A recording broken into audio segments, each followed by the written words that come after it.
बिस्मिल्लाहिर्रहमानिर्रहीम। अस्सलाम वालेकुम बच्चों, कैसे हैं बेटा आप लोग। उम्मीद है अल्लाह के फजल करम से आप बिल्कुल खैरियत से होंगे। जी बेटा, हमने पिछले लेक्चर में पढ़ा था इसम की इकसाम मायने के लिहाज से, और इसमें हमने पढ़ा था कि इसम की इकसाम मायने के लिहाज से दो हैं, एक है इसम मारफा और एक है इसम नकरा। इसम मारफा हमने पढ़ा था कि किसी ख़ास शख्स, जगह या चीज़ के नाम को इसम मारफा कहते हैं। तो आज बेटा हम पढ़ेंगे इसम मारफा की इकसाम। इसम मारफा की 4 इकसाम हैं, और वो हैं इसमें अलम, इसमें ज़मीर, इसमें अशारा, इसमें मौसूल। सबसे पहले हम बेटा देखते हैं इसम अलम की तारीफ़। ये वो नाम है जो मुख्तलिफ़ अशख़ास या चीज़ों को उनकी पहचान के लिए दिया जाता है। क्या है?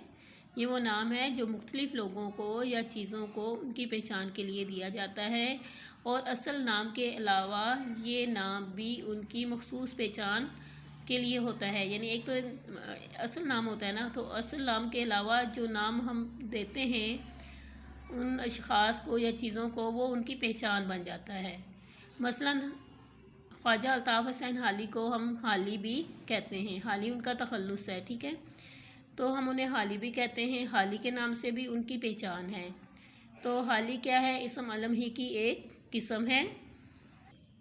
इसके अलावा शम्सुल उलमा, कायदे आज़म, इब्ने मरियम, कल्लन वगैरह ये भी इसम अलम की इकसाम हैं।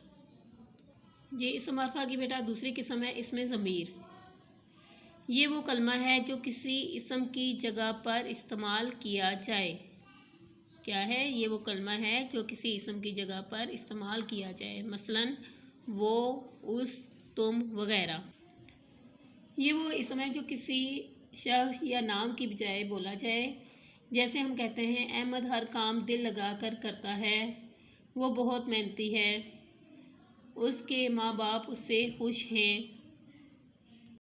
अब हमने जो जुमले अभी अदा किए उसमें सबसे पहले हमने पहले जुमले में नाम लिया अहमद का। उसके बाद हमने उस अहमद के नाम की बजाय वो, उस, वो और उसके अल्फाज जो वो इस्तेमाल किए हैं। और वो और उस जो हमने अहमद के नाम की जगह इस्तेमाल किया है वो किस में आता है? वो इसम ज़मीर में आता है, ठीक है। नेक्स्ट है बेटा इसम मारफा की किस्म इसम अशारा।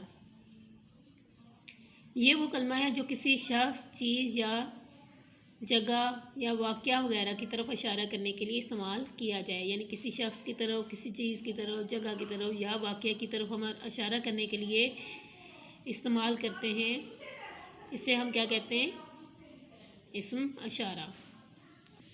दूसरे लफ्ज़ों में हम ऐसे भी कह सकते हैं कि ऐसे तमाम अल्फाज जो किसी दूसरे इसम की तरफ इशारा करने के लिए इस्तेमाल किए जाएँ, क़वाइद में इसम अशारा कहलाते हैं। जैसे हम कहते हैं ये लड़का, वो औरत, ये मेरा कलम है, वो किसकी किताब है, वो कुर्सी है।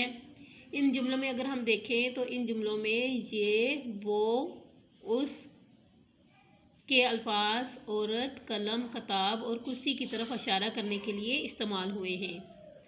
इन अल्फाज को हम क्या कहेंगे? इन अल्फाज को हम क्या कहेंगे? इसम अशारा, ठीक है। नेक्स्ट है इसम मारफा की किस्म इसमें मौसूल।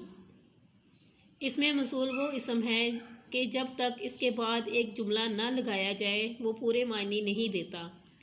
ये जुमलों को मिलाने के काम आता है।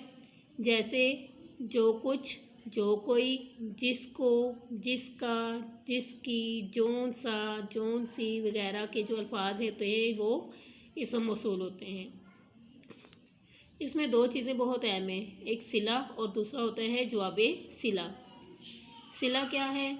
इसम मौसूल के साथ उसके फ़ौरन बाद जो जुमला आता है उसे हम सिला कहते हैं। यानी इसम मौसूल के बाद जो जुमला आता है उसे हम क्या कहते हैं? सिला। और जवाबे सिला क्या होता है? इसम मौसूल और सिला के बाद आने वाला जुमला जो कि बात को मुकम्मल तौर पर वाज़ह कर देता है, जवाबे सिला कहलाता है। जैसे इसकी मिसाल हम ऐसे भी दे सकते हैं कि जैसा करोगे वैसा भरोगे, जौन सी किताब चाहे ले लो, जिसने मेहनत की कामयाब हुआ। अब इन मिसालों में अगर हम देखें तो इनमें जैसा, जो किसी, जिस, یہ کیا ہے؟ یہ اسم موصول ہے۔ جی بیٹا آج ہم نے اسم معرفہ کی اقسام کی ہیں۔ آپ نے ان کو اچھی طریقے سے بیٹا یاد کرنا ہے۔ امید ہے آپ کو سمجھ آ گئی ہوگی۔ اللہ حافظ۔